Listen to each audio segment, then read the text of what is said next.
নমস্কাৰ আসামিছ অফিচিয়েল চেনেললৈ স্বাগতম জনাইছো মৰমৰ বন্ধু বান্ধৱীসকল আজি পুনৰ নতুন জব আপডেট লৈ আহিছো আজি জবটো হৈছে ফৰেষ্ট ডিপাৰ্টমেণ্ট ৰিক্ৰুটমেণ্ট 2021 অৰ্থাৎ ফৰেষ্ট ডিপাৰ্টমেণ্টৰ কেটেমান পোষ্ট মুকলি পাইছে সো এই পোষ্ট কেটা কিনো পোষ্ট ওলাইছে আৰু ইয়াৰ শিক্ষাগত অৰ্হতা কি লাগিব এই সকলোবোৰ এই ভিডিওটো যোগে কৈ দিয়া হ'ব তো বন্ধুসকল যদি আপুনি আমাৰ চেনেলটো সাবস্ক্ৰাইব নাই কৰা তেনেহলে সাবস্ক্ৰাইব কৰি ৰাখিব আৰু বেল আইকনত গৈ অলত গৈ ক্লিক কৰি ৰাখিব তো আহক বন্ধুসকল ইয়াৰ অফিচিয়েল এডভাৰটাইজমেণ্ট এবাৰ চাই লওঁ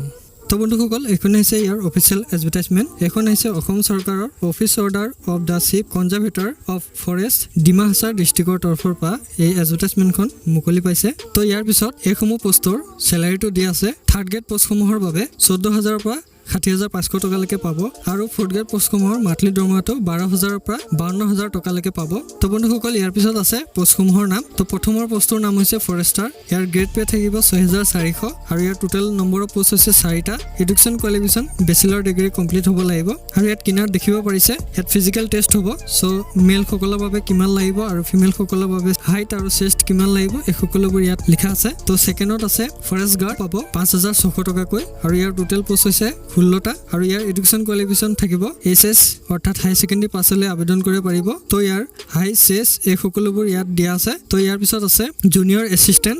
এছিষ্টেণ্টৰ গ্ৰেড পেটো থাকিব 6200 টকা আৰু ইয়াৰ টোটাল পোষ্ট 3টা থাকিব এডুকেশ্যন কোৱালিফিকেশ্যন বেচেলৰ ডিগ্ৰী হ'ব লাগিব আৰু কম্পিউটাৰ স্কিল লগত থাকিব লাগিব তো ইয়াৰ পিছত পোষ্টটো আছে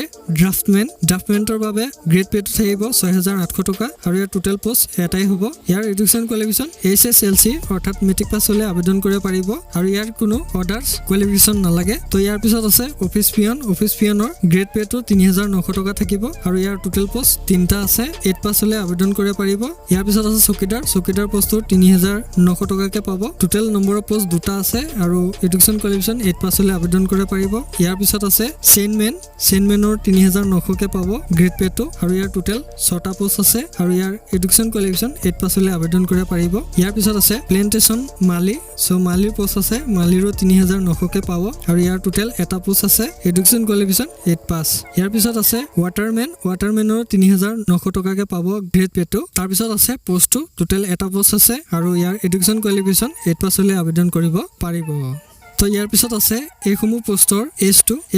18 পৰা 40 বছৰলৈকে আবেদন কৰিব পাৰিব যদি আপুনি এছটি ক্যান্ডিডেট হয় তেনেহলে 5 বছৰ অতিৰিক্ত পাব যদি আপুনি ওবিসি ক্যান্ডিডেট হয় তেনেহলে 3 বছৰ অতিৰিক্ত পাব যদি আপুনি এক্স সাৰ্ভিসমেন হয় তেনেহলে 2 বছৰ অতিৰিক্ত পাব যদি আপুনি পিডব্লিউডি ক্যান্ডিডেট হয় তেনেহলে 10 বছৰ অতিৰিক্ত পাব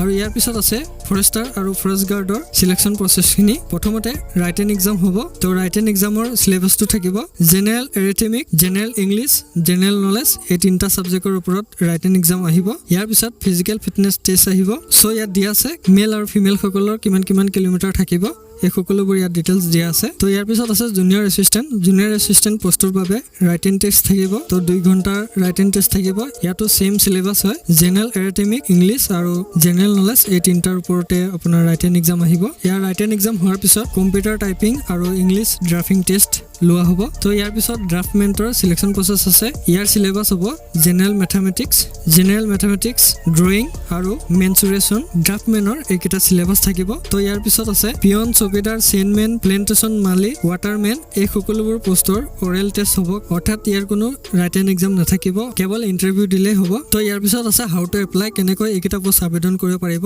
বন্ধুসকল এইকেইটা পোষ্ট অফলাইন যোগে আবেদন কৰিব লাগিব অৰ্থাৎ আপুনি ষ্টেণ্ডাৰ্ড ফৰ্ম ফিলআপ কৰি অফিচত গৈ জমা কৰি আহিব লাগিব সো এই ষ্টেণ্ডাৰ্ড ফৰ্মখন আমাৰ ভিডিওটো ডেসক্ৰিপচনত পাই যাব আৰু লগতে এই এডভাৰটাইজমেন্টটো চাব বিচাৰিলে ইয়াৰ লিংকটো আমাৰ ভিডিওটো ডেসক্ৰিপচনত দিয়া থাকিব সো আপুনি তাৰ পৰা ডাউনলোড কৰি চাই ল'ব পাৰিব আৰু ইয়াৰ এপ্লাই অৰ্থাৎ আবেদন কৰা ফৰ্মখনো পাই যাব তাৰ পৰা আপুনি ডাউনলোড কৰি ফৰ্মখন ফিলআপ কৰি লগত passport size photo age proof caste certificate education কোৱালিফিকেশ্যনৰ সাৰ্টিফিকেট আৰু মাৰ্কশিট এই সকলোবোৰ ইয়াৰ লগত জেৰক্স কপি গাঁঠি দি আপুনি আবেদন কৰিব লাগিব অৰ্থাৎ অফিচত গৈ জমা কৰি আহিব লাগিব সাবমিট কৰিব লাগিব সো অফিচটো ইয়াত আছে আছে to the office of the divisional forest officer তো ইয়াত তিনটা অপচন দিয়া আছে এ বি সি যোনটো আপোনাৰ ওচৰত হয় সেই অফিসত গৈ জমা কৰি আহিব পাৰে ইয়াত তিনটা ডিভিজন দিয়া আছে ডিমা হাছাও ফৰেষ্ট ডিভিজন এটো ৱেষ্টৰ হয় আৰু ডিমা হাছাও ফৰেষ্ট ডিভিজন ইষ্টৰ হয় সো আপোনাৰ যোনটো ওচৰৰ অফিস হয় সেই অফিসত গৈ আপুনি জমা কৰিব লাগিব 15 নৱেম্বৰ 2021 ৰ আগে তো বন্ধুসকল আপুনি যদি এইকেইটা পোষ্টৰ ইন্টাৰেষ্টেড হয় নিশ্চয় আবেদন কৰিব 15 নৱেম্বৰ 2021 ৰ আগে তো বন্ধুসকল ইমানে আছিল আজিৰ আপডেট ভিডিওটো চাই ভাল লাগিলে লাইক এটা কৰি দিব আৰু বন্ধুসকলে শ্বেয়াৰ কৰি দিব পুনৰবাৰ লগ পোৱা আশাতে আজিলৈ ইমানতে সামৰিছো ধন্যবাদ